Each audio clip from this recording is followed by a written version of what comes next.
Hi everyone, I'm Jennifer Mitchell, and today I'm sharing how I turned my life around after years of financial abuse. Trust me, you'll want to stick around to hear how this ends. Honey, I need some money for groceries this week.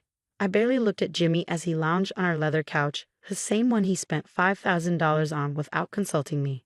Didn't I just give you money last week? What happened to that? He asked, eyes still glued to his phone. That was for utilities, Jimmy, I reminded him. You know I track every penny in the spreadsheet you make me keep. Fine, he sighed, tossing his wallet onto the coffee table. Take $100 and keep the receipts. This was my life for 4 years. I had given up a 6-figure marketing career because Jimmy insisted that a wife's place was in the home. Funny how managing the home meant groveling for necessities while he spent lavishly on golf clubs and business dinners. One afternoon, Linda, Jimmy's sister, barged into the house, waving her hand adorned with a massive diamond ring. Jennifer, you won't believe it. Derek finally proposed. She squealed. We're having a destination wedding in the Hamptons, and Jimmy, you have to help me plan it. Anything for my baby sister, Jimmy grinned, already reaching for his checkbook. I sat silently, wearing the same jeans I'd had for 2 years, remembering how Jimmy lectured me about wasting money when I asked for new work clothes. Later, at Emma's boutique, a rare refuge, I vented. Emma, this is insane. I used to lead marketing campaigns. Now I need permission to buy shampoo. You don't need to live like this, Jennifer, Emma said, her voice low. It's financial abuse. But he controls everything, I whispered. I don't even have access to my old savings. At one of Jimmy's company events, Mark, his business partner, pulled me aside. Mrs. Mitchell, he began hesitantly. I hate seeing how he treats you. The way he handles the finances, it's not right. What do you mean? I pressed. Mark shook his head. Just keep your eyes open. A week later, at dinner with Jimmy's family, his father leaned in. Sweetheart, you remind me of Jimmy's mother. She gave up everything for this family. That's just how things are done. Jimmy beamed. Dad, Jennifer doesn't need to work. I provide everything she needs. Speaking of providing, Linda chimed in, Jimmy, I need help with the wedding vendors. The budget's around $100,000. Of course, anything for my sister's perfect day, Jimmy said, flashing his new Rolex. My hands trembled as I gripped my water glass. I thought about how I had returned a $25 book last week because Jimmy deemed it non-essential. But they had no idea what was coming. The breaking point came during another argument about money. You need to look presentable for my sister's wedding, Jimmy said, scrolling through wedding plans on his phone. I was thinking of buying a dress from Emma's boutique. It's just $50. Jimmy's head snapped up. $50. For a dress? Are you insane? It's a $100,000 wedding, Jimmy. I can't wear the same dress I've worn to every event for 2 years. He sneered. You're always after my money. You're nothing but a gold digger. A gold digger? I gave up my career for you. I asked permission to buy toothpaste while you're throwing thousands at Linda's wedding. That's different. She's family. You're just. He stopped himself, but the damage was done. A few days later, Emma dropped a bombshell. Jennifer, something doesn't add up. Jimmy claims he can't afford a $50 dress, but I just heard he bought a $155,000 watch. What? I gasped. There's more, she added. Remember that big marketing campaign his company did? The budget was triple what he told you. At Linda's engagement party, Mark cornered me, drunk on Martinez. You know what's funny? He slurred. Jimmy axe broke around you. Mark cornered me by the bar, his breath heavy with alcohol. Jimmy axe broke around you, he slurred. But he's got more money than God. Those accounts in the Caymans, genius tax move. My pulse quickened. What accounts? Mark's eyes widened as the weight of his slip registered. Without another word, he stumbled away, leaving me frozen, clutching a truth I hadn't been meant to hear. That night, with Jimmy in the shower, I sat at his laptop, the device he'd forbidden me from touching. His password? Still Linda's birthday. Typical. What I uncovered made my blood turn to ice. Offshore accounts, hidden investments, falsified tax documents. The man who nitpicked my grocery receipts was hoarding millions. Jennifer? Jimmy's voice boomed from behind me. I slammed the laptop shut, heart racing. I was just checking the weather. I lied, forcing a smile. The next morning, divorce papers arrived. The reason? Financial irresponsibility and excessive spending. The irony would have been laughable if it wasn't so enraging.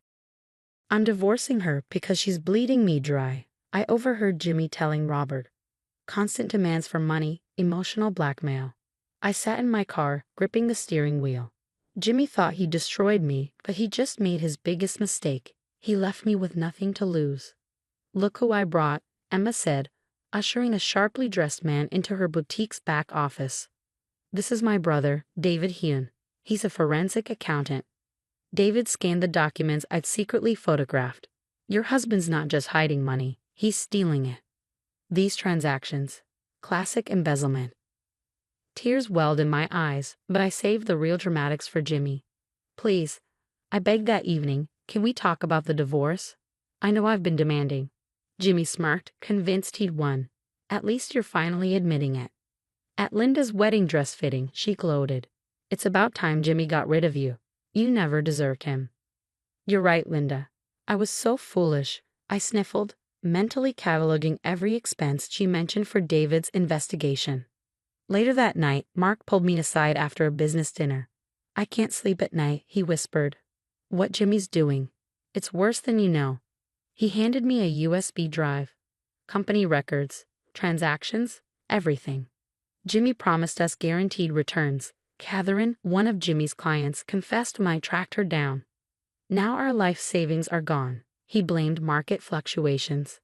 David's face hardened as he reviewed the USB files. Jennifer, Jimmy's been siphoning money from multiple accounts, including. He hesitated. What is it? Your father-in-law's retirement fund. I recalled Robert's proud speech about family loyalty. Meanwhile, Jimmy had drained his own father's savings. The Phoenix development, Mark revealed in another clandestine meeting. Total scam. The money went straight into Jimmy's offshore accounts. At least 15 investors lost everything. Emma helped me maintain the facade of the devastated wife. Just keep playing along, she advised. Let him think he's winning. I've been so blind, I told Jimmy over dinner, watching him gloat. You were right about everything. Well, I'm glad you're finally seeing reason, he replied, admiring his Rolex probably bought with his father's stolen money. The wedding's next week, Linda announced smugly. Try not to embarrass us, Jennifer. Little did they know, while they were busy selecting flowers and tasting cakes, David was compiling enough damning evidence to sink Jimmy's entire empire. Jimmy thought divorcing me would silence me. Instead, he'd given me the perfect opportunity to destroy him. At Linda's rehearsal dinner, I watched them laugh about my supposed gold-digging ways. They had no idea that in just a few days, their entire world would collapse. Sometimes, karma needs a little push, and I was ready to shove with everything I had. I now pronounce you husband and wife. The priest had barely finished when chaos erupted. FBI agents stormed into the pristine ceremony, their badges flashing under the afternoon sun. Jimmy Mitchell, we have a warrant for your arrest on charges of tax evasion and financial fraud. Linda's perfect Hamptons wedding unraveled in seconds. This must be a mistake, she shrieked, her white dress swishing as she stepped in front of the agents, arms outstretched. What's happening? Robert demanded, his face pale as he clutched his phone. Jimmy, why is my retirement account showing a zero balance? Mark stepped forward, his voice steady yet cold. The company's internal audit revealed significant discrepancies. Mr. Mitchell has been embezzling funds for years. All eyes turned to Jimmy, who was already in handcuffs. His gaze locked on me, furious. You did this, he hissed. You vindictive. Actually, his lawyer interjected during the arraignment days later. The initial tip came from multiple sources, including your own business partners. Within weeks, Jimmy's empire crumbled. The headlines were everywhere. Local business mogul indicted in multi-million-dollar fraud scheme. I can't believe you lived in my house while planning this, Linda spat at me during one of the court proceedings. Like you lived in your brother's house while he stole your father's retirement? I shot back. Robert hadn't spoken to Jimmy since discovering his empty accounts. I defended you, he told him, his voice heavy with regret. I told Jennifer to be more like your mother. Now I see. I taught you to become your father, a thief and a fraud. Jennifer, please, Jimmy begged during one of his jail visits. His eyes were sunken, his arrogance shattered. I'm sorry. The dress, the control, everything. We can start over. I smiled, calm and collected, like I started over with my new marketing agency or my partnership with Emma's boutique. No thanks, I'm done asking permission to exist. The divorce settlement was sweet justice. Turns out, hiding assets during proceedings really irritates judges. Jimmy's attempts to shield his money only strengthened my case. Karma's something else. Emma mused as we toasted the agency's first major client, Jimmy's biggest former competitor. All because he wouldn't buy you a $50 dress, she laughed. I adjusted my designer blazer, bought with my own money. The dress was just the final straw. He never saw me as a partner, only a possession. Mark now runs the reformed company with a policy of full financial transparency. Linda's second wedding was modest. Her new husband, I heard, believes in joint checking accounts. Jimmy, he's still serving his sentence, sending tear-streaked letters I'll never read. Meanwhile, I was featured in Business Weekly for my innovative marketing strategies. The interviewer asked if I regretted giving up my career for marriage. Actually, I smiled. Losing everything showed me how much I could achieve. My office now overlooks the building where I once begged for grocery money.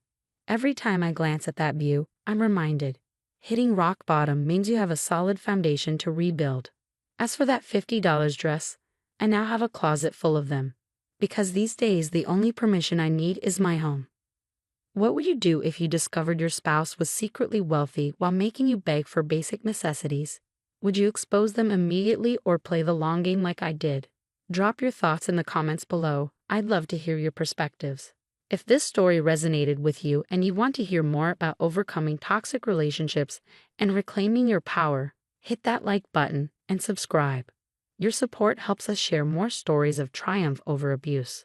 Remember, sometimes the smallest things, like a $50 dress, can be the thread that unravels an entire web of lies.